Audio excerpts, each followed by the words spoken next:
સુરતથી કે જ્યાં સરથાણામાં બહેનના ઘરે જતા હીરા દલાલને લૂંટી લેવામાં આવ્યો, જ્યાં વેપારીને બસમાં ઢોકળામાં કેફી પદાર્થ ખવડાવી લૂંટી લીધો હતો। વેપારી બેભાન થતા તેની પાસે રહેલા રોકડ અને સોનાના દાગીના લૂંટી લેવામાં આવ્યા। રૂપિયા અને સોનાના દાગીના મળીને કુલ 96,000થી વધુનો મુદ્દામાલ લઈને તે ફરાર થઈ ગયા। સરથાણાથી અમરેલી જતી ખાનગી બસમાં આ ઘટના ઘટી છે।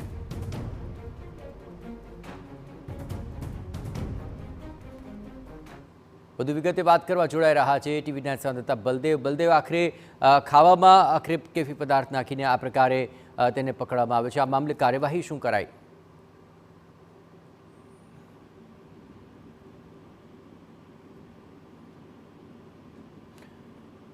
જી બલદેવ, આખરે બેભાન થઈ ગયો વેપારી, ત્યારબાદ લૂંટ કરાય છે, આ મામલે કોઈ કાર્યવાહી શરૂ થઈ છે ખરી? બલદેવ સાથે વાત કરીએ પહેલાં ખાસ મહત્વપૂર્ણ અપડેટ આપને આપી દઈએ કે કુલ 96,000થી વધુનો આ મુદ્દામાલ છે અને સરથાણાથી અમરેલી જતી ખાનગી બસની અંદર જે વેપારી છે તેને ઢોકળા ખવડાવી બેભાન કરાયો અને ત્યારબાદ તેને લૂંટી લેવાયો હતો।